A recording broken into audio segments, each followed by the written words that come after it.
Stop handing people the microphone to judge your life right now. Drop it. Because every time you open your mouth to defend your path, you hand away a piece of your sovereignty. You trade clarity for noise. You exchange momentum for permission. And the world never claps for beggars. It bows to builders who refuse to narrate their blueprint before the foundation sets. Let's rewind to the exact moment you started bleeding energy. Not the dramatic breakdowns, not the public failures. I'm talking about the quiet mornings you spent drafting mental explanations for people who weren't even in the room. You know the feeling. It sits in your chest like a swallowed stone. You're exhausted, but it's not physical fatigue, it's validation debt. You've been paying interest on opinions that expired years ago. So let me tell you something. The habit of chasing, begging, and explaining didn't start with malice. It started with love. You wanted to be understood. You wanted your parents, your friends, your mentors to see the vision burning behind your ribs.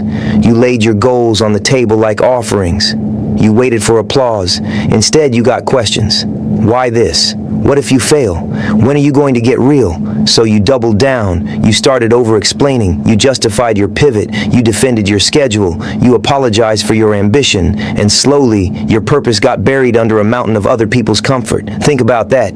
How many hours vanished while you rehearsed conversations in your head that never happened? How many relationships soured because you kept trying to convince them to care as much as you do? Here's what most people don't understand. Overgiving isn't generosity, it's emotional leakage. It's leaving your own gate unlocked because you're afraid someone will think you're hoarding. But truth is, you weren't guarding your peace. You were renting it out to the loudest voices in the room. I'll say it again. You cannot negotiate desire. You cannot convince a skeptic to see what your eyes already know. The cost is brutal but simple. Every word you spend defending a dream not yet realized is a word stolen from the dream itself. The psychological toll compounds. You start second-guessing your own instincts. You hesitate before taking risks. You shrink your boundaries to fit rooms that were never meant for you. That's how ambition turns to ash. Not through failure, through dilution. But here's the thing. The darkest moment in this process isn't the doubt. It's the realization that you've been performing for an audience that already decided the ending. You remember watching someone walk away without looking back. No speeches, no pleas, just steady footsteps on gravel. They didn't explain why they left. They just built something else. And years later, you're still untangling your throat while they're signing contracts. The contrast should hurt. It should. Because pain is just unallocated energy waiting for direction. Let me be clear. Chasing is a leak in the vessel. Begging is a crack in the hull. Explaining is a rusted compass spinning toward every passing opinion. And you've been sailing with all three active. No wonder you're exhausted. No wonder your discipline feels heavy. You're not carrying your work. You're carrying their expectations of your work. That weight will sink you before you ever see the horizon. Not only that, but your faith in the process gets hijacked by timeline anxiety. You measure progress by their nods instead of your output. You celebrate likes instead of lifts. You confuse visibility with velocity. And the tragedy is, you had everything required. The vision was already coded. The purpose was already breathing. You just forgot to trust the quiet. You confused silence for surrender when it was actually storage. Remember this, the world doesn't reward transparency, it rewards traction. And traction requires focus. Focus requires boundaries. Boundaries require you to stop bleeding words into the wind and start investing them into execution. The emotional drain of chasing will never be repaid. You don't get that time back. You only get the lesson. So you stop asking why they didn't see it. You start asking why you kept showing them. Your silence becomes your superpower. Now, let's dismantle the machinery. Because silence isn't empty space. It's tactical architecture. It's not running away. It's positioning. It's not weakness. It's calibration. And if you treat it like a strategy instead of a mood, everything shifts. I'll give you 3 rules that rewire your relationship with noise. Rule 1. Withhold validation until the evidence speaks for itself. People want to participate in your process before they've earned a seat at the result. They want to weigh in on drafts, not final products. Here's the brutal reframe. Common belief says transparency builds trust. Reality says premature exposure invites interference. When you announce a goal, your brain releases dopamine like you already achieved it. You get a fake reward for real work you haven't done yet. So you stop moving. The hunger dies. The discipline evaporates. That's why you guard the blueprint. You don't hide out of fear. You stay quiet to preserve momentum. Rule 2. Respond to provocation with operational indifference. You will be misunderstood. You will be labeled arrogant, secretive, or detached. Good. Let them. The point is this: your reaction is the leash they hold. Every defensive paragraph, every emotional essay, every late-night clarification is a tug on that leash. They don't need your energy. They need your compliance. You break it by refusing to play. When they poke, you don't flinch. When they question, you don't debate. When they doubt, you don't convince. You just continue. The contrast is simple. Noise demands engagement. Results demand consistency. Pick the latter and watch the former suffocate on its own echo. Rule 3. Redirect every impulse to explain into an action of execution. This is the daily rep. When the urge hits to justify your schedule, you open a document and build instead. When the itch arrives to defend your pivot, you run another mile, write another page, make another call. You don't fight the urge with willpower. You outwork it with motion. Psychology proves that cognitive energy redirected into physical or creative output lowers anxiety, sharpens focus, and compounds skill. You turn emotional friction into mechanical fuel. You stop talking about the climb and start placing the next handhold. A master luthier once worked for 40 years building instruments that outlived empires.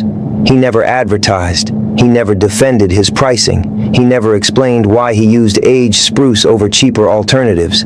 Clients came, they complained, they compared, they demanded timelines. He answered with wood shavings and varnish. One day, a wealthy collector stormed in, furious about a 6-month delay. He demanded answers. The luthier just pointed to a corner bench. Listen. The collector sat, heard nothing, waited 10 minutes. Then the wood settled. The glue cured. The resonance aligned. When the collector returned a year later, the instrument played with a voice that silenced entire rooms. The collector finally understood. You don't explain craftsmanship. You let it ring. I'll say it again. You don't explain craftsmanship. You let it ring, and your work is no different. The point is this: explanation is an attempt to shortcut respect, but respect is earned through distance and delivery. You want authority? Stop narrating. Start manufacturing. The mechanics of strategic silence aren't about shutting down. They're about channeling. You don't become mute. You become precise. You speak in outputs. You communicate through consistency. You let the results write the biography while you're busy turning the page. Here's what most people don't understand. Silence creates scarcity. Scarcity creates attention. Attention creates leverage, but only if you pair it with relentless output. Empty quiet is avoidance. Loaded quiet is artillery. You load it with daily discipline. You aim it with unwavering purpose. You fire it through compounding habits. That's how the impossible turned possible in quiet rooms, while loud rooms were still drafting excuses. Not only that, but silence forces you to confront yourself without an audience. When you stop performing, the mirror gets honest. You see where you've been faking, where you've been drifting, where you've been waiting for permission that will never come. And that's where courage is born. Not on a stage, in the dark, alone, with nothing to prove except to your own reflection. Think about that. How many of your breakthroughs were preceded by a period of total withdrawal? No posts, no updates, no pleas. Just you, your goal, and the quiet agreement to suffer without complaint.